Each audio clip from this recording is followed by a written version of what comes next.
Pfeiffer aqui começando mais um Money Cash, onde o assunto é sempre grana, money, bufunfa e muito empreendedorismo. E é claro, só convidado de peso, mas hoje mais do que especial, afinal eu nem ia estar aqui no mercado financeiro se não fosse ele. Joaquim Pfeiffer na área, seja muito bem-vindo.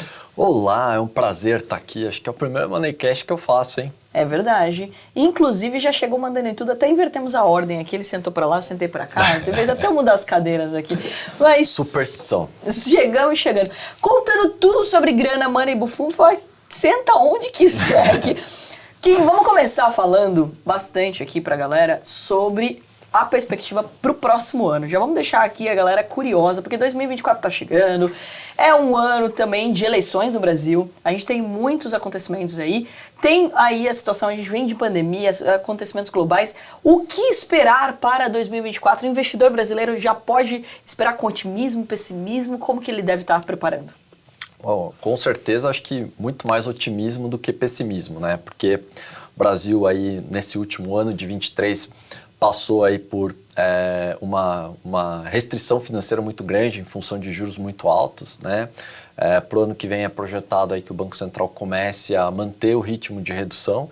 Também nos Estados Unidos a gente pode ver aí mais para o segundo semestre uma potencial redução de juros. Isso pode favorecer o cenário global, inclusive voltar a favorecer o Brasil para que você tenha aí uma disponibilidade maior. Outro ponto importante, né, é que o governo mudou as regras para o salário mínimo base, que teve um reajuste muito menor que a inflação nos últimos anos, né? Então, de 2020 para cá, desse período pandêmico que a gente teve, né? A gente teve uma inflação muito forte e uma correção muito mais baixa dos salários. E isso ocasionou aí mais restrição. Então, a gente teve uma restrição financeira, uma restrição de crédito em função das altas taxas de juros, né? E também teve uma restrição em função dos salários, né? Que ficaram com uma correção menor do que a inflação, menos disponibilidade de renda para a população poder gastar. A gente viu aí uma queda no consumo, né, uma estabilização aí do PIB brasileiro, apesar de estar tendo um crescimento esse ano anualizado de quase 3% em 23, a gente tem que lembrar que boa parte disso veio do agro, que teve uma colaboração muito forte, né, o preço das commodities muito alto, exportação, etc. Então, para 24 o cenário é bem melhor. Bom, então vamos até recapitular alguns pontos, né? Você falou aqui já de 2023, então um overview aqui de como foi esse ano, acho que um ponto de atenção bem claro aqui em relação à inflação e o salário mínimo, ou seja, um poder de compra menor do brasileiro, a gente está falando isso, certo? Exato, em 23 a gente teve esse cenário, né, restrição de crédito e o salário mínimo, e o salário base de maneira geral, né, não só o mínimo, né, mas o salário base tendo uma perda de poder aquisitivo. E que, obviamente, né, a economia não faz milagre. Se as pessoas ganham menos ou elas não têm condição de comprar, elas não gastam dinheiro. E é até o que a gente fala bastante na Ato, né? Se todo mundo ganha dinheiro, vai na padaria do seu Zé, né, que estão dando a Maria, contrata mais pessoas, empreende mais, né, tem mais coragem, inclusive, de montar negócios, etc. Quando a gente perde o poder de compra, isso acaba travando a economia e daí não tem milagre que restabeleça esse cenário. Mas, no ano de 2023, a gente também viu uma retomada aí do mercado e, como você bem colocou, o PIB positivo, mas bem favorecido pelo agronegócio. Vamos falar um pouquinho também do papel do agronegócio no nosso país hoje. O papel muito importante, né? Porque a gente teve aí os preços das commodities que tiveram um boom muito forte em função da pandemia, né? A pandemia ela teve uma virada de jogo muito forte, de uma alta muito mais expressiva. Desde 2015, mais ou menos, a gente começou a ter uma virada de chave nas commodities em geral, né? Às vezes o pessoal vai lá e bota a culpa, né, da situação no Brasil tá muito ter estado muito ruim em 2015 por conta do PT, da Dilma, etc. Mas é que teve uma junção de fatores negativos ali também, né? Você pegou um cenário cíclico de 2012 até 2015 de queda nos preços das commodities, o país como um dos maiores produtores de commodities, né, pouco industrializado se você for olhar, pouca competitividade industrial em função da complicação logística, impostos, etc. Aí você pega lá um cenário que de 2012 a 2015 você teve um cenário de queda, né, o Brasil sofreu muito, né, e de 2015 em diante a gente tem uma recuperação, e em 2020, em função da pandemia, você teve aí um desencontro das cadeias de maneira geral, né? E fez com que os preços das commodities tiveram uma alta bastante expressiva e o agro, que é a vocação do Brasil, né? Eu acho que o Brasil é um país muito privilegiado porque de norte a sul você tem produção, 2 produções por ano, diferente dos outros países, né? Você tem um país que tem uma estabilidade bem importante ali, governamental, apesar dos tropeços, a gente pode falar que a gente tem uma governabilidade muito boa, né? E você tem aí um país que é uma potência agrícola gigantesca, né? E está crescendo. O clima que favorece muito, né? Exato. Então, ou seja, que acaba tendo uma perspectiva de produção que, inclusive, consegue ser mais previsível do que muitos lugares do mundo, né? E é o que o Brasil é competitivo, né? O Brasil é competitivo em função disso, né? Expansão territorial, não tem tanta tecnologia no agro ainda como os outros países desenvolvidos, que tem uma produção muito tecnológica, né? Que acaba se obrigando, né? Que é aquele negócio também, né? O desafio que ele, né? A dificuldade que traz a oportunidade. Exato. No caso do nosso país, como tem algumas coisas que nos favorecem, acaba que não se investe tanto ainda nessa tecnologia, porque não é que não se faz necessário, né? Mas não é tão urgente quanto os outros lugares que ou eles fazem isso ou eles não produzem nada, né? A dificuldade gera criatividade. Bom, bem colocado, né? E daí acho que é até curioso a gente falar aqui, muitas pessoas escutando, a gente fala, poxa, mas eu não tenho nada a ver com agro, mas eu não ganho dinheiro com agro, como que se ganha dinheiro com agro?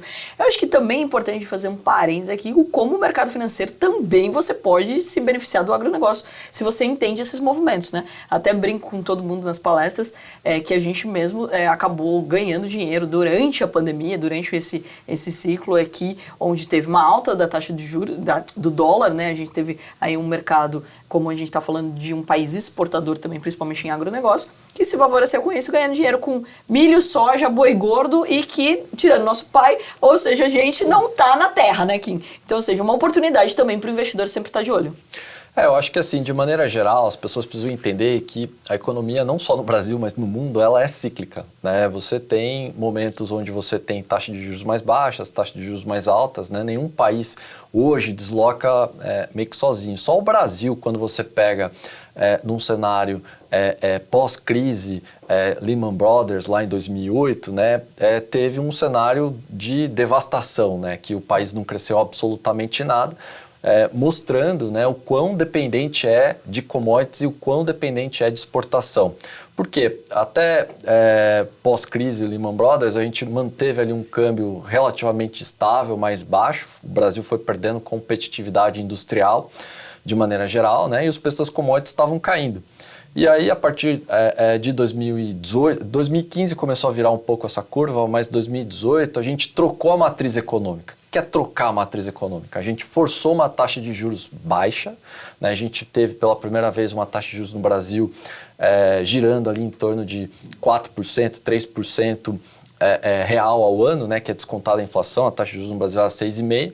Depois a gente teve, em 2020, na pandemia, uma taxa de juros no Brasil basicamente negativa, porque o juro veio a 2,5% ao ano, né? Então, e isso fez o quê? Uma compensação no câmbio, né? Então, você ter essa taxa de juros abaixo da taxa neutra, né? Que é abaixo de uma taxa, risco país, né? Fez com que você tivesse essa elevação no câmbio, né, de investidores buscando investimento em países que tivessem uma rentabilidade melhor. Por exemplo, taxa de juros no Brasil real de 0, você prefere investir aqui ou nos Estados Unidos? Né? O investidor vai preferir estar nos Estados Unidos.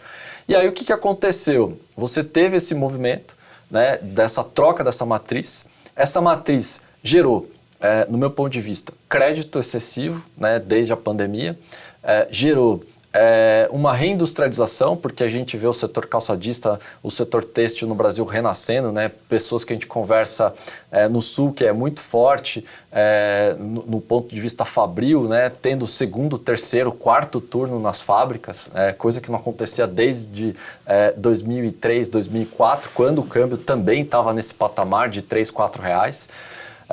E a gente vê a industrialização no Brasil nascendo e a exportação muito forte. O país ficou altamente competitivo porque, além de ter mudado essa matriz econômica para você permitir um câmbio, um real mais desvalorizado, uma taxa de juros mais baixa e que gerou crédito, né, você teve uma alta nos preços das commodities que também foi cíclico, né? Então, é cíclico, né? Então, a gente não pode imaginar que os preços das commodities vão ficar altos para sempre e que juros ia ficar baixo para sempre, né? Eu costumo brincar, quando você está muito, muito, muito feliz, achando que vai ser pro infinito e além, pode ter certeza que é o final do ciclo, né? E foi o que aconteceu.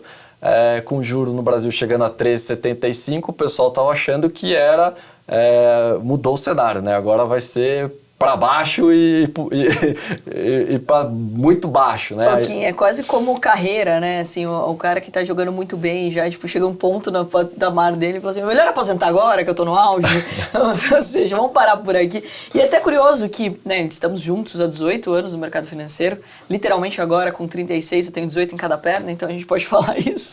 E é curioso que a gente já viveu isso justamente ali um pouco antes da crise de 2008, né? A gente via o mercado só subindo, a galera muito feliz, e eu lembro perfeitamente dessa sua análise de falar assim, peraí, calma aí, isso daí não vai subir para sempre, né? E a gente já era, né, muito novo naquela época, mas que já tinha tido a experiência com os grandes mentores, pessoas bem mais velhas do que a gente no mercado financeiro, mas que essa sensação de, peraí, quando tá muito alto, inclusive que muita gente foi contra naquele momento o que você dizia, né? Tipo, até de, poxa, tá vendo, o bolsa subiu mais um pouco e etc. Mas de você saber tirar o pé, de você saber analisar quando as coisas estão se distorcendo o preço. Porque toda oportunidade tá na distorção de preço, correto? A distorção de preço, ela tá na reprecificação que os juros produzem, né? Então, o contexto tá bem cíclico, as pessoas acabam esquecendo disso. Né, fica aquele negócio assim, é o governo, é isso, é aquilo. Mas é um negócio que acontece mundial, né? O Brasil teve esse deslocamento em relação ao mundo. Acho que tem muito espaço para recuperar agora com os preços das commodities que vão se manter altos, né? O Brasil subiu juros antes de todo mundo, está cortando juros antes de todo mundo, e acho que fez uma lição de casa importante, principalmente em relação ao déficit. Voltando à pergunta inicial lá do comecinho, né, 2024, acho que vai ser um ano muito promissor, principalmente a partir do segundo semestre. E vamos fazer assim uma retrospectiva de 2023, os principais acontecimentos que tumultuaram o mercado financeiro, que marcaram o Joaquim, né? Então, no teu olhar, uma pessoa que opera todos os dias no mercado, a gente sabe que tem muita coisa que tumultua o mercado, né? Tanto notícias no mundo quanto aqui, etc. Até algumas falas ou até expectativa. A gente teve um importante movimento, que é a mudança de governo, onde a gente até falava, né? Tipo, quando as pessoas perguntavam, o que vai acontecer com a Bolsa ali, depois das eleições, etc., se um ou outro candidato ganhasse. Também lembro perfeitamente de uma análise de que era esse esperado, né? Os dois candidatos já eram conhecidos, digamos assim, então não teríamos grandes oscilações, porém as decisões posteriores às eleições foram totalmente diferentes, causando um pouco de volatilidade. Mas quais foram os grandes marcos aí na tua visão para 2023 que causaram uma certa volatilidade para o mercado? Eu acho que a primeira, né, foi a crise de crédito que a gente viu aí já em janeiro, né, com Americanas anunciando um rombo de 44 bilhões de reais, né? Eu acho que ninguém esperava por um rombo desse tamanho. Susto grande no mercado. Depois de você ter um aumento na taxa de juros bastante significativo, né? Depois você vê aí outras grandes companhias entrando em recuperação judicial do setor varejo, mostrando que você teve uma restrição de crédito realmente importante, uma restrição de crédito muito forte, né? Uma diminuição da renda muito forte que vinha de outros anos, não foi que começou em 2023, né? Mas 2023 culminou com tudo isso. A gente viu aí também um governo assim, a gente sabia o que viria, né? Mas aumentando muito o funcionalismo público, mais de 600 mil pessoas foram chamadas para vagas públicas só nesse ano de 2023, então quando o pessoal vai lá, olha, a taxa de desemprego no Brasil caiu para 7,7, o país está indo para os rumos, etc. Você vê que na geração de empregos privados você teve um aumento, né? Você teve um desemprego, né? Quando você tira essa geração que você teve de empregos públicos, e você medindo a taxa de desemprego com base no que, tirando o que o setor público gerou, a gente piorou, né? Então, eu acho que são mudanças importantes. Mudança aí na presidência do IBGE, né, que a gente viu aí também, que começou a mudar um pouco os dados, a gente acha um pouco estranho, né? Uma das coisas que a gente estava até questionando, né, como é que um país que cresce 3% no ano, né, no anualizado, igual você tem aí uma queda no desemprego privado, você tem aí uma queda no seguinte sentido, se aumentou o desemprego privado, né? Você vê uma queda na arrecadação, e você vê uma dificuldade no aumento dos salários, né? Então, enfim, como é que essa conta está fechando, né? Então, tudo bem, acho que o agro fez um milagre, mas também os preços dos produtos agrícolas tiveram uma queda bastante relevante, né? Então, acho que esse foi um ponto importante aí. A gente também viu aí em 2023 a reforma do arcabouço fiscal, né? Um marco importante.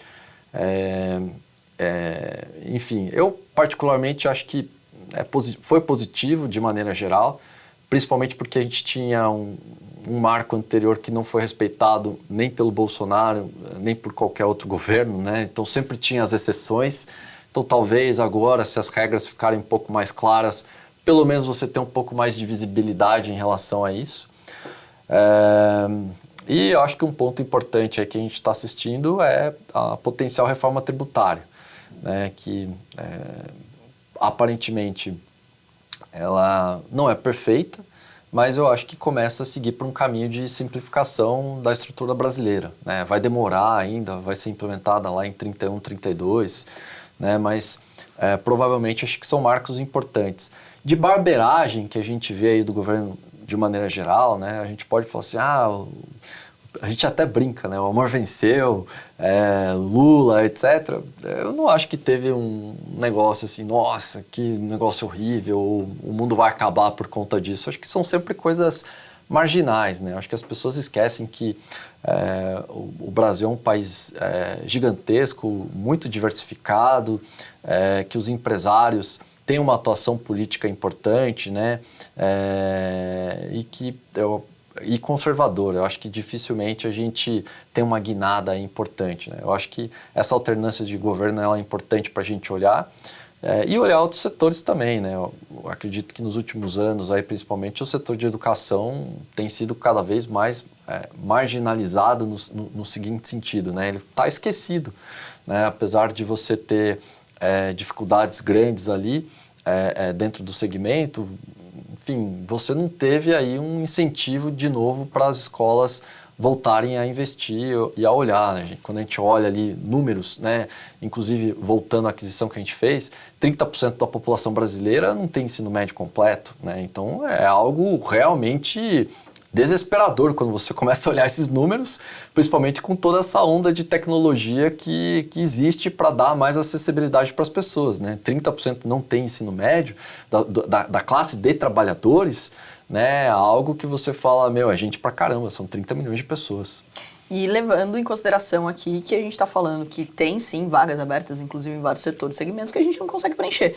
Aqui mesmo dentro da Ato, dentro das minhas investidas no Shark, a maior dificuldade que a gente tem hoje é de contratação e que aos poucos, né, as empresas estão entendendo a importância que elas precisam ter dentro da educação, né? Então até uma das nossas falas oficiais aqui dentro da Ato, esse tripé é tão importante, né, de você educar dentro de casa, começa pela família também, não vamos tirar as responsabilidades dos pais, né, você agora também pai, então o quanto é importante falar dentro de casa de alguns assuntos, a importância da escola e que, de novo, também a gente não espera que vai ter uma revolução drástica dentro das escolas e da noite pro dia a gente vai ter mais condições de educar melhor os nossos alunos e também das empresas, afinal, senão você não vai conseguir contratar ninguém. Exatamente. Então, ou seja, também não adianta nada, você terceiriza a responsabilidade, mas daí você não fica sem contratação. E tem um outro ponto, né, se as pessoas elas são educadas a ponto de entender que elas merecem ganhar mais dinheiro, automaticamente, de novo, é um ciclo, elas gastam mais dinheiro, elas consomem mais e a economia é restabelecida. Aproveitando, é um dado importante, né? 90% dos brasileiros não guardam dinheiro para aposentadoria e depender da aposentadoria no Brasil realmente um grande desafio, né? Ou seja, é quase um suicídio, né? Então, ou seja, você tem que pensar como que você vai se estabelecer, etc. E a gente está falando de uma cultura muito de endividamento. Como que você vê isso aí, né, esse movimento, lembrando que, você deixou muito claro, que a gente ainda está muito atrasado em relação à educação? Eu acho que assim, o principal ponto é a educação e aumento de renda, né? Eu acho que a fórmula da mudança do cálculo do salário mínimo e das correções dos salários, ela é importante, é uma coisa que eu defendo, né? Principalmente num país que você tem uma instabilidade inflacionária que, Você olha lá o IGPM em 2021 batendo 30%, quase 40%, né? Então, aí você fala assim, mas é medido pelo IPCA. Mas a maior parte dos aluguéis, né, é corrigido por IGPM e não por IPCA, e aí o cara corrige o preço da moradia, corrige o preço da sala comercial, e aí isso tem um impacto em toda a cadeia, né, logístico inclusive, que é passado. Então quando você olha, né, eu acho que o principal fator, né, quando a gente olha o dado, por que o cara não poupa? Né, ou por que o cara é altamente endividado? É porque não sobra. Uhum. Então, acho que a primeira questão é você ter esse ajuste importante, né, de você criar condições para que as pessoas possam ter ganhos reais em relação aos salários delas. Ou seja, já que é normal ganhar um salário mínimo, que inclusive é uma das coisas que a gente vem falando bastante na Semana da Grana Money. Eu acho que é importante a correção. Né? Então, elas entenderem que elas podem ganhar mais dinheiro, né? Elas precisam ganhar mais dinheiro. Elas precisam ganhar mais dinheiro, mas eu acho que assim, do mínimo que foi contratado, é importante a correção. É importante, assim, até porque o empresário, ele consegue repassar. É uma coisa que a gente estava até comentando há um tempo atrás sobre a Argentina, né? Tem inflação, etc. Quando é um período de inflação forte, né, como acontece na Argentina, aí você fala, como é que tem argentino, quando a gente viaja, inclusive, né? Como é que tem argentino esquiando? Como é que tem argentino nesse lugar aqui, curtindo um lugar caro, um lugar, sendo que o país está numa pobreza absurda? É porque os empresários, de maneira geral, conseguem repassar o preço. Porque ele vai levar, ele fecha o salário do cara e ele só vai vender o produto daqui a 30 dias. Mas o salário do cara ficou congelado. Então o cara está ganhando esse spread o tempo inteiro. Então essa correção salarial é uma correção importante, né? Não estou falando que ela tem que ser mensal, mas estou falando uma correção salarial no Brasil, a criação dessa cultura, que é o que acontece nos Estados Unidos, ela é importante, né? O segundo ponto é educação, investir em educação para que as pessoas valorizem o tempo dela, né? Para que as pessoas entendam que elas podem ganhar mais em outros setores. O cara não nasceu para fazer uma coisa só da vida dele e tem que se contentar com aquilo. Ele tem que entender o seguinte, se da profissão A está dando mais dinheiro, eu vou ser A. Se for B, eu vou B. Se for C, eu vou C. E ele vai conseguindo transitar nessa função dele, igual acontece nos Estados Unidos. Por exemplo, a gente estava até discutindo esses tempos atrás sobre o McDonald's, que não consegue contratar mais nos Estados Unidos pagando $25 a hora. Né? Por quê? Porque ele quer aumentar o valor da hora e não consegue contratar. Por que ele não consegue contratar? Porque as pessoas não querem trabalhar no McDonald's? Não, porque as pessoas têm conhecimento. Nos Estados Unidos é normal o cara ter 3, 4 empregos. Aqui no Brasil você chega pro cara, o que você acha de você ter 3, 4 empregos? Né? Eu falo assim, aí o cara, não, imagina que absurdo. Eu falo, porque não é empresário.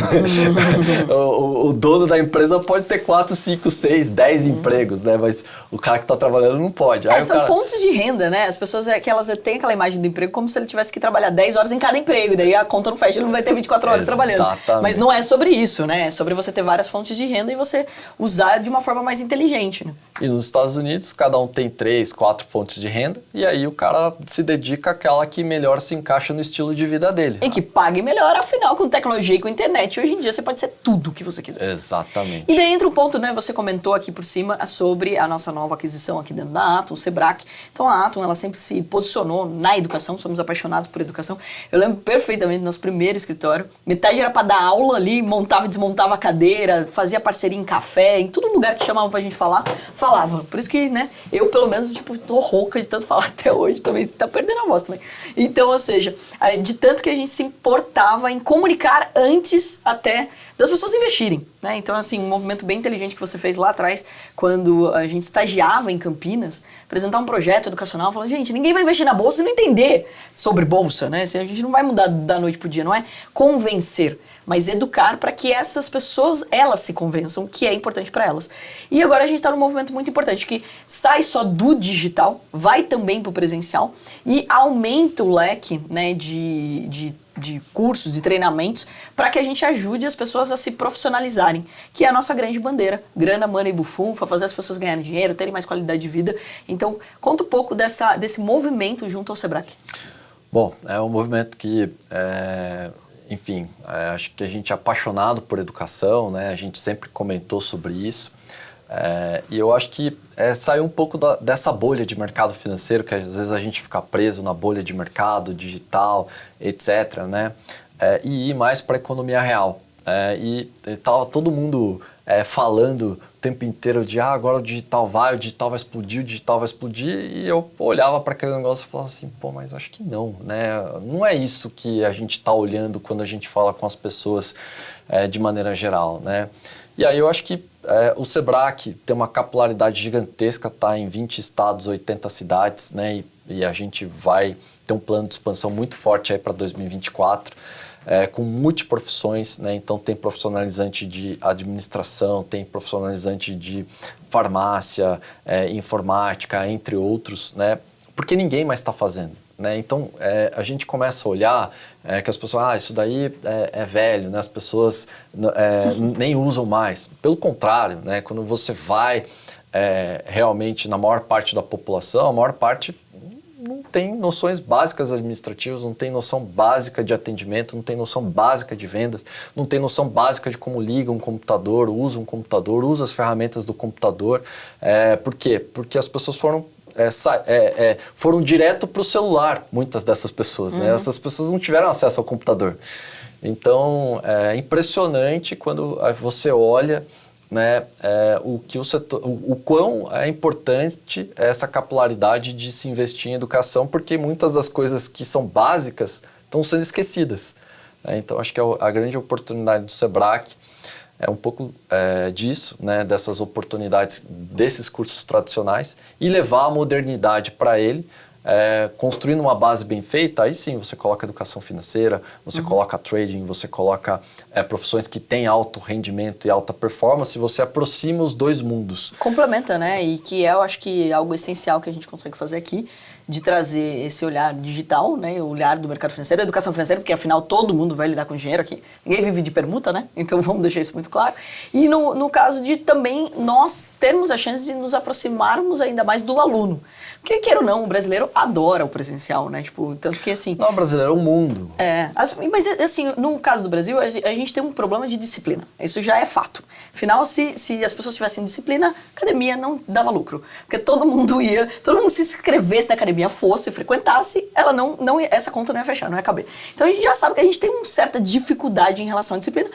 Também em relação à leitura, por exemplo, ao estudo, à educação. E até a gente pega, assim, umas coisas muito curiosas. O brasileiro muitas vezes conta que ele colou a vida inteira dele com orgulho, né? É uma coisa muito louca de se imaginar, porque é assustador às vezes de mostrar o quanto a disciplina não está presente.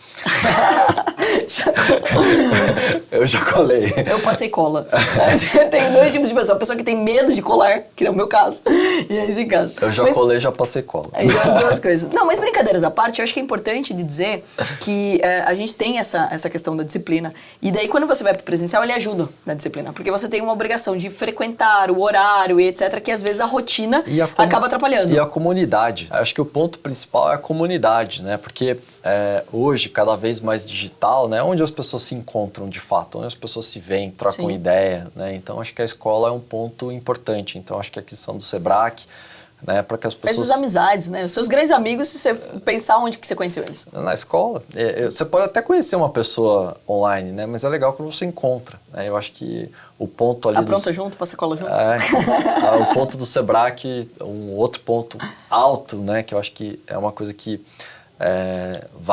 vai valer, né? E está valendo muito, é a comunidade das pessoas poderem se encontrar, né? Porque hoje, se tirar a escola, onde que as pessoas se encontram? No shopping? Na academia? Né, no clube, não tem mais clube, né? Então as coisas mudaram bastante. Assim? Tem clube ainda. Tem, mas as pessoas não frequentam mais porque cada um tem no seu condomínio. Em Porto Feliz ainda tem baile. Você lembra? Em Porto Feliz era baile. As pessoas vão no baile, no tênis. Sobrinhos, inclusive, tem. Mas você tá coberto de razão, acho que também tem uma conexão diferente, porque você passa mais tempo frequentando em horários ali específicos, né? Então, tipo, ali no clube você vai ter em alguns horários e tal. Mas eu acho que é bem importante de dizer aqui também o como, não importa o jeito que você gosta de aprender. E eu acho que o nosso papel aqui como Atom é encontrar o jeito que você gosta de aprender e que a gente possa te ajudar a aprender de uma forma leve, didática, sem grandes traumas, né? Porque a educação não precisa ser traumática, como muitas vezes se vende, né? Professor chato, aula chata, matéria difícil, tenho medo de prova. Então não, pode ser um processo muito mais ali, de uma forma muito mais agradável para que você possa chegar no seu objetivo, que no final do dia é aprender e poder colocar em prática, né? Então acho que tem esse ponto e essa parceria aí de grande sucesso, e inclusive aguardem as novidades aí, né? Tem mais coisa. Tem bastante coisa por vir, mas para quem não sabe, o Sebrae é um modelo de franquia, ou seja, as pessoas que assim como nós são apaixonados por educação, vão poder sim, se não tem ainda na sua cidade, representar com todas essas novidades que a gente está falando aqui. Então se você já gosta do nosso trabalho, já fique ligado aí para você poder ser um representante aqui do Sebrae. Mas voltando também, vamos falar um pouquinho mais de mercado financeiro, Kim. Qual a tua perspectiva para taxa Selic, renda fixa, sempre qual que vai ser a renda fixa no Brasil, se ela vai competir com a renda variável? Então vamos falar um pouquinho dessas duas carteiras, qual é o teu cenário? Para quem não sabe, Joaquim é um grande gestor, operador de DI, mercado de juros aqui, então, ou seja, sempre vem ganhando com essas distorções aí que dos juros no nosso país. Então qual é a sua perspectiva, primeiro para a renda fixa, depois vamos falar um pouquinho de carteira aí de ações. Legal. Bom, quando a gente vê aí os futuros, né, de maneira geral, e até o preço dos títulos agora, a gente vê que já estão bem precificados todos os cortes de 2024, né? Então, quando o cara vai lá e fala assim, nossa, juro cortou, mas o DI futuro não caiu, ou o juro caiu e o meu título não rendeu mais, alguma coisa desse tipo, é porque esses títulos já estão melhor precificados, né? Então a curva já está bem fechada, né? Está projetando aí um ciclo de 2024 final de 9,5%, quase 9%, ou seja, de hoje que a taxa está 12,25 para até o final do ano está projetado um corte até 9,5, né? Então, ou seja, tem uma perspectiva desses cortes ocorrerem até lá. Então, se você comprar um título público agora, que é pré-fixado, ou se você comprar um título privado, como LCI, LCA, que é pré-fixado, provavelmente você não vai ter tanta margem em relação ao CDI. Então, agora, nesse momento em que você já tem uma melhor precificação, né, começo do ano, o mercado inteiro muito otimista, né, a melhor coisa é ficar em pós, né? Por que pós? Porque você não tem a gordura do pré. Por exemplo, quando você tinha a Selic a 13,75 e todo mundo achando que ia para o infinito e além, você tinha a pré pagando 14%, pré pagando 15%, né? E hoje esse pré que pagava 14%, 15% está pagando 10%, está pagando 9,5%. Né? E o que isso significa? Ah, que é uma diferença de 5% só e tal. Não, é uma diferença de 40%, né, de rentabilidade, 30% de rentabilidade.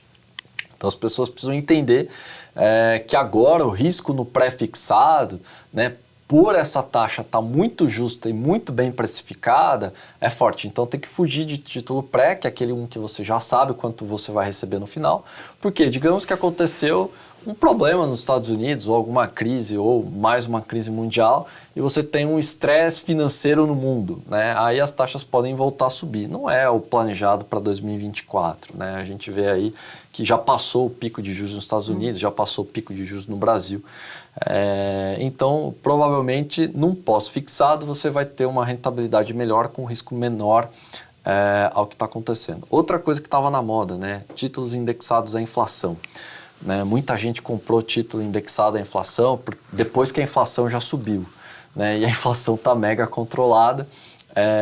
Com certeza a inflação para 24, 25 deve continuar muito comportada também.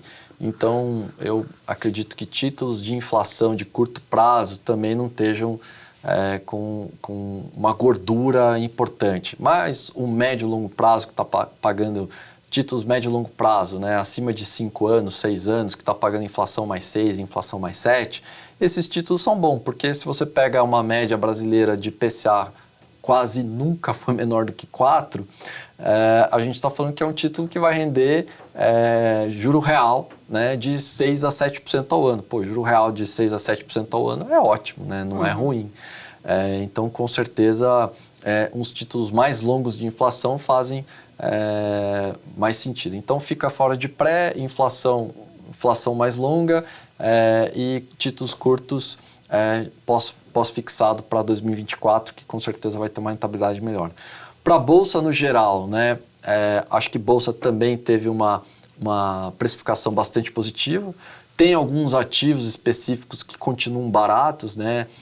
Algumas empresas do setor de educação, algumas empresas do setor de varejo, mas não é nada muito barato igual a gente teve aí entre março e abril de 23, né? A gente já teve aí uma elevação quase importante. Aquele negócio, barato, mas nem tanto. O barato, mas nem tanto. E quando a gente fala, acho que também é importante a gente reforçar aqui, a gente falou aqui de educação e de varejo, né? Duas coisas que... Educação a gente sabe ainda que tem um gap muito grande no nosso país, um crescimento que a gente precisa alcançar, afinal, né, a gente está falando de uma população que infelizmente foi distanciada um pouco do sistema educacional e a gente está inserindo cada vez mais esse sistema, mas quando a gente fala de varejo já dá pânico em todo mundo, ainda mais depois de 2023, né? Então acho que nunca as pessoas tiveram tanto medo, digamos assim, depois de investimento. Que aconteceu com Americanas, Magazine Luiza, etc. Exatamente. Então, ou seja, para o investidor, como analisar, né, se uma ação do varejo ela pode sim ser uma oportunidade ou pode ser um risco maior do que o necessário, digamos assim? Olha, varejo, né, tem que pensar que não existe só Americanas, Magalu, Via Varejo, etc. Né? Varejo, quando a gente fala, pode ser empresa de shopping center também. Né? Então, tem empresas atacadistas do setor de construção civil também, né? De varejo, né? Por exemplo, lojas Quero Quero, né?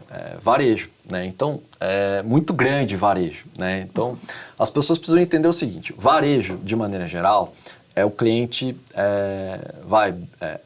que vai para o B2C direto, né? Então, que vende para o cliente final, fazendo as traduções aqui. Empresa que vende para o cliente final. O cara que vende para o cliente final e está em contato direto com uma rede de distribuição, né? Por que é melhor vender para o varejo? Porque você tem uma distribuição maior. Quanto maior a sua distribuição, mais massificado você né? Mais difícil você tem aí de ter um risco concentrado.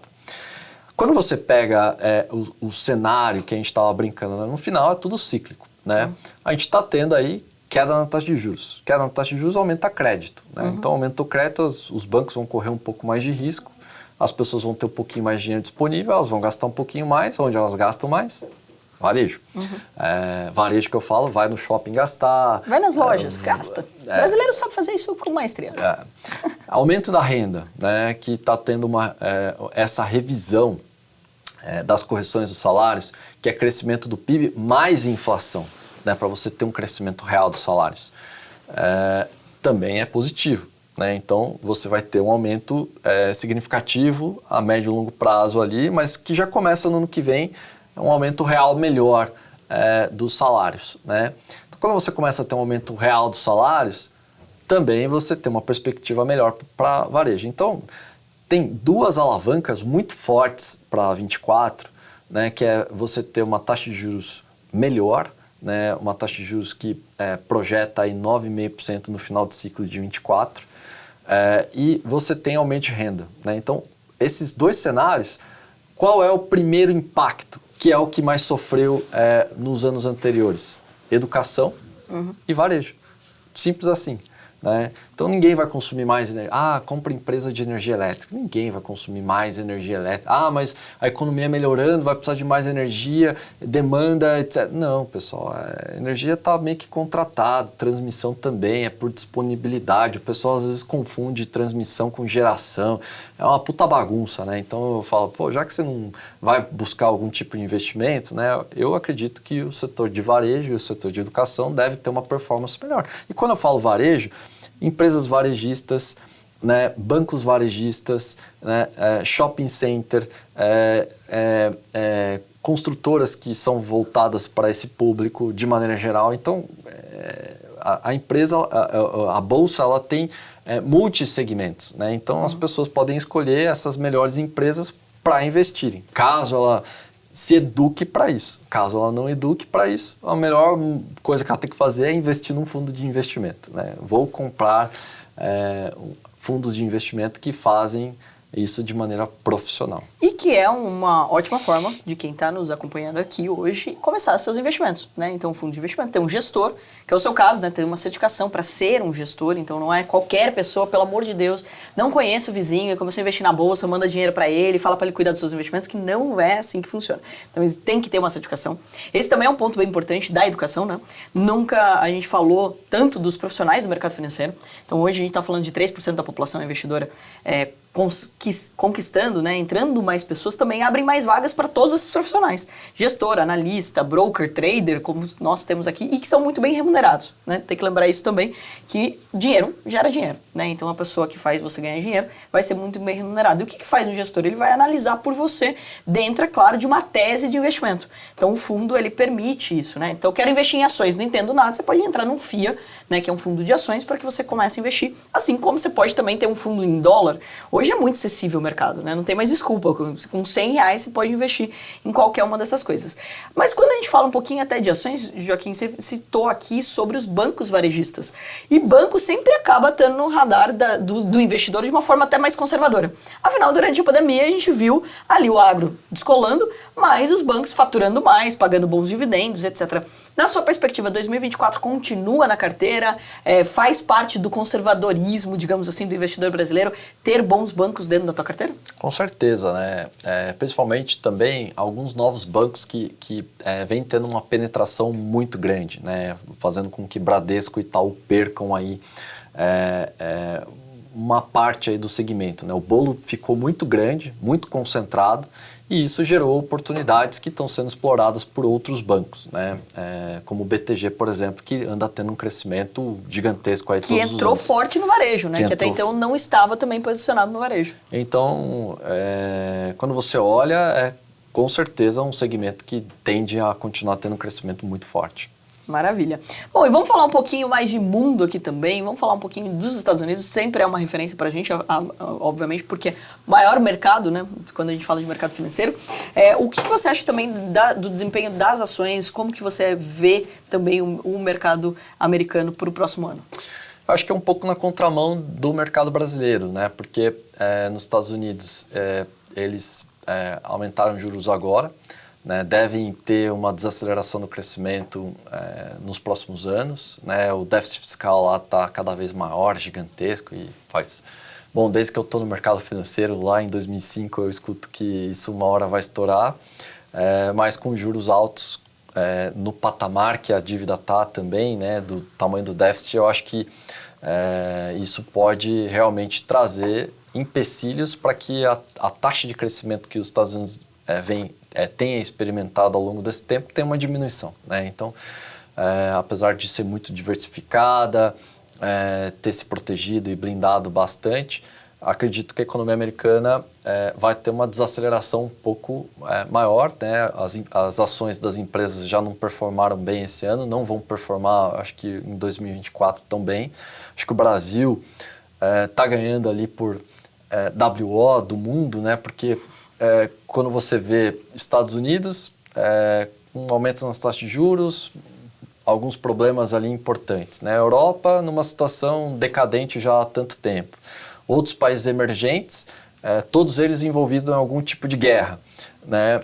E o Brasil, com o maior produtor global de commodities, com mais ou menos estabilidade política, com um ambiente que pode atrair muitos investimentos. Então, acho que, com certeza, a partir de 23, né, o Brasil entrou no quesito bola da vez, e eu acho que vai ser... dos investidores. Está na hora de ser um ciclo positivo para a gente. Só lembrando, né, a gente teve um ciclo positivo de 2003 a 2008 e só, né, de 2008 até 2022, a gente pode falar que o Brasil praticamente não existiu para o mundo, né? A gente perdeu muitas posições de economia global, né? A gente chegou a ser a quarta maior economia do mundo, a quinta maior economia do mundo. Hoje a gente acho que a gente é a 10ª ou 11ª, se eu não me engano. Ou seja, a gente perdeu muitas posições, né? Por quê? Porque ao longo de todo esse tempo a gente tinha uma matriz econômica diferente. A gente tinha juros muito altos, né? E um câmbio um real muito valorizado frente ao dólar. Quando isso mudou, né, a gente voltou a ser competitivo e acredito que fazem aí 4 ou 5 anos que a gente é competitivo, é o começo de um ciclo grande. Né? Então, acho que tem um potencial gigantesco quando você faz esse paralelo Brasil, cenário atual, Brasil, cenário que ocorreu lá em 2003, a gente tem um cenário muito parecido das condições econômicas. Né? Das condições econômicas, a gente vê um cenário muito parecido. Né? Então, outro ponto que eu acho também que dólar não vai ser um bom investimento em 24. Né? Então, dólar não vai ser um bom investimento em 24, porque no Brasil você tem taxas de juros, nesse momento, né, altas, estão altas, né, mas o mundo está com taxa de juros alta. Então, não tem como o Brasil cortar muito juros, né? Então, não vai atrair tanto fluxo para cá, para que você tenha uma desvalorização do dólar. Então, você fala assim, a taxa de juros no Brasil está alta. Mas sempre foi assim um Fed mais 6, né? Que é taxa de juros dos Estados Unidos mais 6% ao ano. Se você for olhar, quando a taxa de juros dos Estados Unidos estava entre 0 e 0,25, a inflação lá era 2, 3%, então era uma taxa negativa de 2 nos Estados Unidos, uma taxa negativa de 3. O Brasil estava pagando 6,5%, estava pagando 4% Fed mais 4. Né? Então, acredito não, né? Que os Estados Unidos mantendo juros mais altos, a gente não está com essa gordura que o pessoal também acha que a gente está de juros no Brasil está muito alto, tal. Não, calma aí, tá a mesma coisa igual sempre teve. Né? Então, isso diminuindo vai fazer com que o câmbio mantenha-se nesse patamar aí, esse juro muito alto, né? Que esse câmbio esteja desse patamar para baixo. Maravilha, acho que um cenário aí, um overview aí para a galera que está acompanhando, até já se posicionar e montar até um planejamento para 2024. Agora, assim, tem alguns acontecimentos locais que eles acabam impactando, igual o colapso em Maceió e etc. Como que você vê isso, né? A gente tem, como que o investidor ele pode se preparar aqui para também acontecimentos nacionais, né? E evitar grandes oscilações em suas carteiras? Assim, esses acontecimentos como Maceió, como aconteceu com a Vale em Brumadinho, etc., eu acho que trazem um pouco mais de visibilidade para o Brasil e para as empresas, né, da responsabilidade social, né, da responsabilidade ambiental. Né? Então, traz o ESG de fato, né? Porque num país, né, que é o maior produtor de commodities do mundo, é difícil você imaginar que não vai ter impactos ambientais as ações que estão sendo feitas. Né? E também uma conscientização melhor dos governos e não permitir que as populações, com um país continental gigante igual o Brasil, né, que as populações se aglomerem em volta desses ambientes. Então, o que está acontecendo em Maceió você tinha uma mina que estava sendo explorada e a população foi se aglomerando em volta, foram construindo uma cidade em volta de uma mina. É claro que vai dar ruim, né? Brumadinho, a mesma coisa. Né? Então, é importante, né, para criar essa conscientização governamental, né, uma conscientização das empresas também para que não verifiquem e não deixem essas permissões ocorrerem. E também é importante para crescimento e melhoria. Né? Então, infelizmente, acidentes acontecem. Eu acho que o investidor estrangeiro está olhando um pouco disso e sabe que isso acontece em qualquer país. E o mais importante são as atitudes que estão sendo tomadas. Né? E o Brasil vem lidando muito bem com isso. Acho que lidou muito bem com esses desastres, apesar de ser muito triste tudo que aconteceu, etc. Mas vem lidando muito bem com esses desastres. E acredito, sou um otimista, né, que há males que vêm para o bem e para que não se repitam e não aconteçam mais. Perfeito. Bom, e se fala bastante, né, da volatilidade que existe no mercado financeiro quando a gente fala de um ano eleitoral presidencial. Mas quando a gente fala de eleições, né, de prefeituras, então assim, e nesse momento, principalmente no Brasil, isso vai ter impacto para o investidor? Isso pode trazer uma volatilidade para o mercado? Zero, né? Zero. Acho que o impacto realmente é sempre no âmbito nacional, Por quê? Porque o presidente é que, no caso do Brasil, né, ele escolhe, mas você tem um Banco Central independente, né? Então, é ele que está comandando as instituições e a direção das matrizes institucionais e a política econômica, né? Ele escolhe o ministro da Economia, né? Então, esse é o papel mais importante, que é o que o investidor olha, que vai criar as condições para que acaba haja sendo um olhar mais macro, né? Quando a gente fala, por exemplo, das cidades no geral, quem acaba ficando mais cauteloso, digamos assim, é o empresário local, né? Aquela cidade acaba, tipo, tirando pé às vezes, eventos, patrocínios, etc., fora um pouco do circuito da agenda eleitoral, né? Mas, assim, é uma coisa que as pessoas precisam criar um pouco de conscientização, né? Porque, assim, essas cidades que o pessoal ficou preocupado, por exemplo, São Paulo, o Boulos vai ganhar, o que vai acontecer? Não vai acontecer nada. É muito grande, né? É muito institucionalizado o negócio, né? É pulverizado. O cara não consegue dar um de cima. Não é você escolher uma ditadura que vai lá e vai dar um de cima para baixo e agora vai ser assim, acabou. Não, as pessoas precisam ter um pouco mais de calma, que as coisas não mudam desse jeito, né? Os empresários não deixam mudar, né? Então, tem muitas das coisas que ocorrem que são mega amarradas. Ganhou um cara de direita, o sonho, não vai. Só cria uma onda marqueteira de otimismo ou pessimismo, no meu ponto de vista, né? É muito difícil que as pessoas façam muita besteira e é muito difícil que as pessoas consigam implementar planos realmente de mudanças significativas, em função de que o Brasil é muito amarrado, muito institucionalizado, né? Então, acho que cria mais essas ondas aí de otimismo. As pessoas têm que tomar um pouco de cuidado com isso, né? Fulano ganhou, agora vai acabar. Fulano ganhou, perdeu. Mas queira ou não, o brasileiro, assim, a gente tem um aspecto emocional muito forte, né? E, assim, em relação a tudo, né? O futebol é o maior exemplo disso. Então, as pessoas realmente ficam chateadas, etc. E a mesma coisa em relação a quem você quer que lidere, né? Todo mundo quer ter orgulho na sociedade de quem está na liderança. Não. E o empresário quer tirar o pé. Às vezes até não quer fazer tantos investimentos locais, ou principalmente desacelera os eventos, que eu acho que são algo que é ruim demais. Se você pensar, poxa, a cada 2 anos você tem que desacelerar em alguns momentos ali a agenda, porque você está tendo um movimento eleitoral, né? Então acho que esse é um ponto bem importante das pessoas sempre avaliarem. Agora, Kim, vamos falar um pouquinho aqui de olho para 2024 como Atom, né? Então, como que a gente vê essa perspectiva?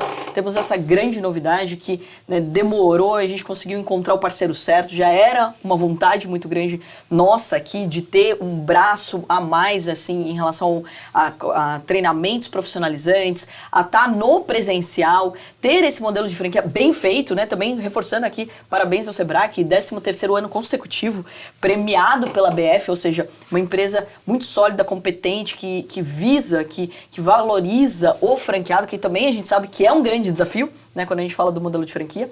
Então, ou seja, a gente conseguiu fazer esse movimento, mas o que mais espera-se para 2024, principalmente na sua ótica? Bom, a gente tem um otimismo muito grande do setor de educação, principalmente pela transformação que pode ser feita através dessa união, né, dentro do cenário tradicional para o cenário moderno, né, levar a educação financeira junto com as profissões, né, porque é o primeiro emprego do cara quando você fala em profissionalizante, né? Então, o primeiro emprego, melhor jeito de você aumentar a sua renda, essa conscientização, acho que vai ser uma união muito importante e uma união que eu acho que vai ser muito benéfica para todos, né, de maneira geral. E com certeza a gente está muito otimista com isso, de também estar mais perto das pessoas, né, de gerar essa comunidade, né? Eu acho que é tão importante quanto as profissões, né, você gerar um ambiente onde as pessoas possam se encontrar, possam conversar, possam ter coisas em comum, e possam ter crescimento, né? Crescimento de trocar ideias entre elas, culturais, né? Então, acho que quanto a isso, eu não tenho dúvidas que vai ser um ano extremamente divertido, um ano com muitas novidades, né? Tem coisas que a gente não pode revelar aqui que vão acontecer, mais franquias, mais cursos, né?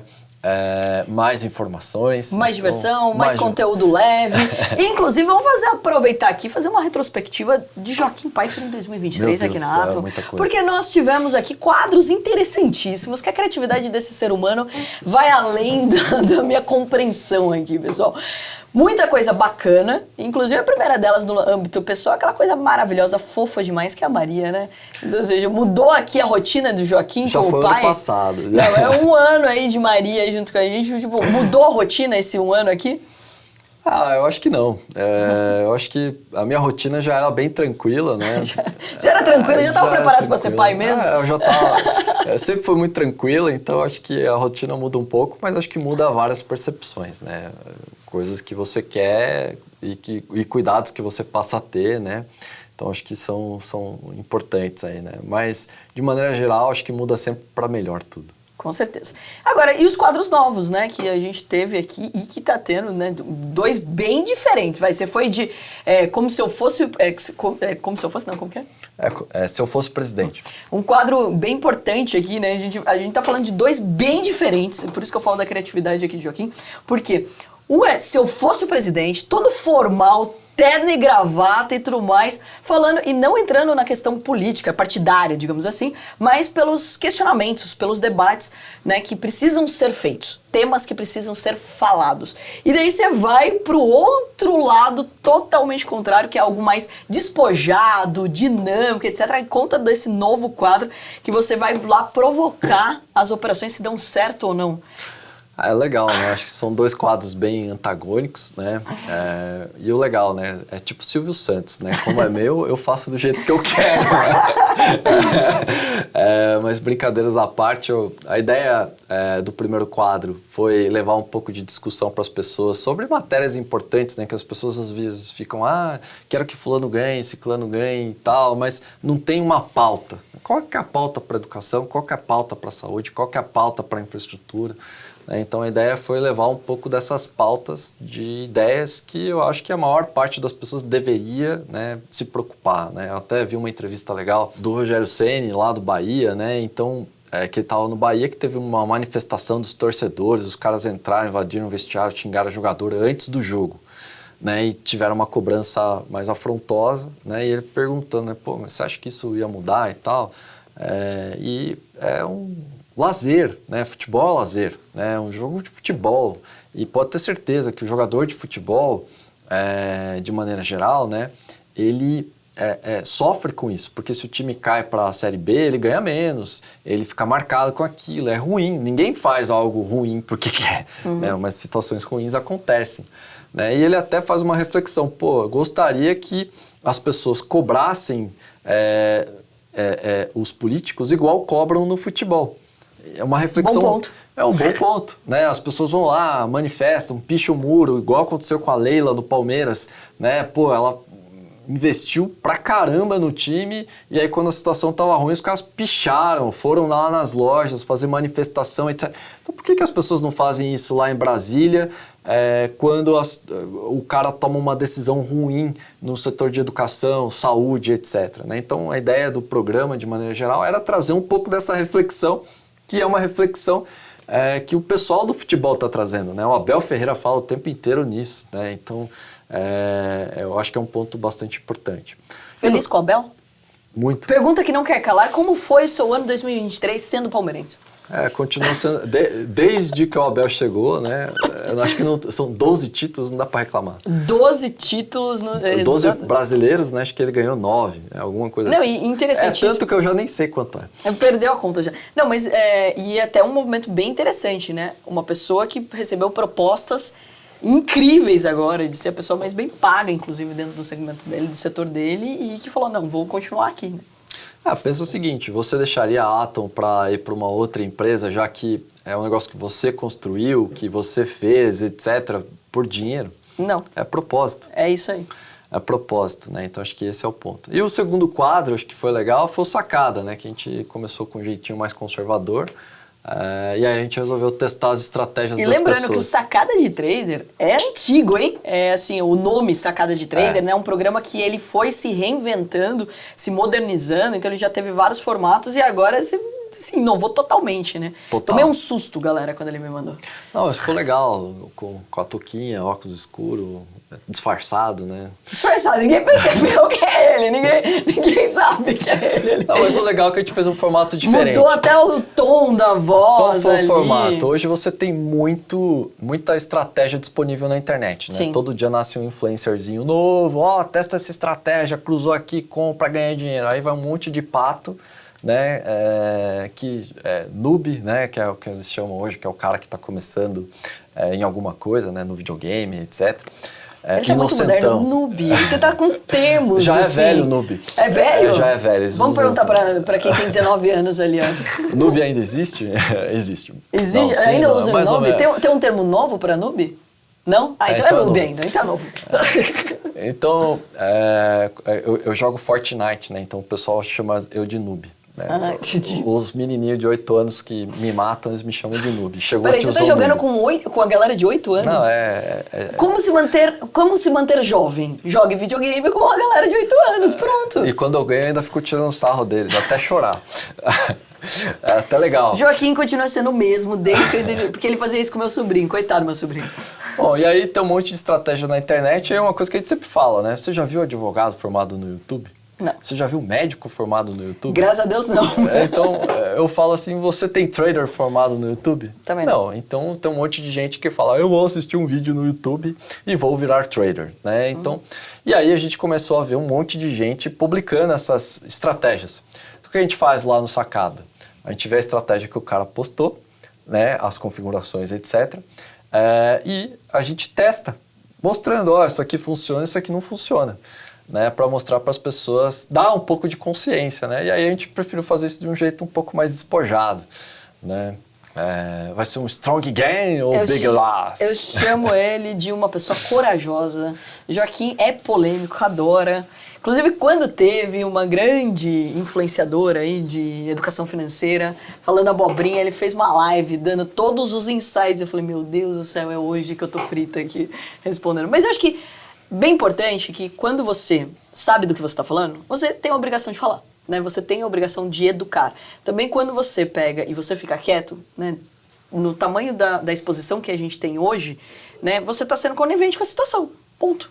Então, ou seja, precisamos trazer aqui a realidade para as pessoas e conscientizar as pessoas, não caírem em pirâmide, acharem que é normal ganhar 10% ao mês, mandar dinheiro pro vizinho, ou simplesmente pegar uma estratégia qualquer na internet que não tenha tanto fundamento e colocar em prática. Obviamente que tem algumas estratégias no meio do caminho que foram fundamentadas, ou que podem ser parecidas com coisas, né, precisam só ser corrigidas, digamos assim. E outras que a gente testa, teve algumas que deram certo e outras que deram errado, né? Então, acho que o importante é mostrar para as pessoas isso. Algumas dão realmente certo, né? E as que dão errado e explicar, né? Você me conhece, eu sou muito by the book, né? Eu gosto de seguir uma cartilha correta, porque eu falo, se você não consegue fazer um negócio by the book, você não vai ter escalabilidade, né? Com você certeza. tem que fundamentar muito bem o que você está fazendo, porque senão fica emocional. Vou operar aqui, eu não sei o que está acontecendo, tem que ser assim. Pô, mas por quê? Né? Eu me pergunto, por quê? Né? Então, eu acho que essa fundamentação é extremamente importante para as pessoas criarem, né, um vínculo e terem um desenvolvimento sadio e que elas possam ter escalabilidade, né? Ganhar mais dinheiro a partir daquilo e não ficar tomando decisão com base emocional. Betting, né? Por isso que as pessoas estão no sport betting, essas coisas da betting da vida, né? Jogos, né? Tá explodindo no Brasil, porque as pessoas são emocionais, né? Então, tem que ser um pouquinho racional. Maravilha. E daí vocês viram, né, aqui o Kim é igual a mim, né, tipo, igual o Zequinha do Castelo do Rá-Tim-Bum, sempre tem o por quê? Porque falando tanto disso que eu ganhei um bottom do Zequinha no último evento que eu fui. Agora, Kim, eu ficaria aqui mais 10 horas aqui pra galera, eu acho que a gente deveria ter um quadro fixo aqui, a gente já bota, já que você tá gostando de quadros diferentes, vamos fazer um quadro fixo aqui, com o Kim passando todas as perspectivas do mercado, de uma forma leve, didática, com brincadeiras também, porque também não precisa ser tão sério, né, o mercado. O maior exemplo disso até foi padrinho do seu casamento, Pablo, vem aí com o mercado de uma forma agressiva aí também, né? Eu acho assim, uma vez por ano já tá legal. Uma vez por ano. Vocês viram que ele realmente está desacelerado aí, né? Mas podemos Senão esperar... o pessoal vai achar o chato, né? Tem que sumir de vez em quando. Ah, entendi. Mas então não teremos quadros novos para 2024 ou já tem algo no radar? Não, sacada já tá bombando, tá bem legal e testar uma estratégia toda semana nova é desafiador, não é? Porque pensa, eu tenho que estudar a estratégia ruim do cara. Eu tenho que estudar a estratégia ruim do cara, testar e falar, pô, esse negócio funcionou. E vale lembrar, galera, que você não precisa fazer nenhum teste na conta real. Você tem uma coisa maravilhosa que é o simulador, que é com dinheiro de mentira na bolsa de verdade, daí parece os velhos falando. Mas na nossa época não tinha isso, né, Kim? Não. Tinha que colocar dinheiro de verdade, tinha uma plataforma que caía, tinha que ligar na corretora. Hoje é uma mamata pra quem entra no mercado, hein? Ficava na caixinha ligado lá, Nossa. gritando com o cara, compra, vende, compra, vende. Mais bons tempos, muita história pra contar. Mas quem tá acompanhando a gente aqui, vale lembrar que o nosso principal foco sempre é te ensinar sobre grana, money e bufunfa. E o melhor jeito de você entrar no mercado financeiro é através do conhecimento, com aulas já testadas e validadas, um método certo, mentorias ao vivo, tem morning call aqui. Olha a mamata que a gente traz, né? Porque a gente tinha que interpretar todas as notícias.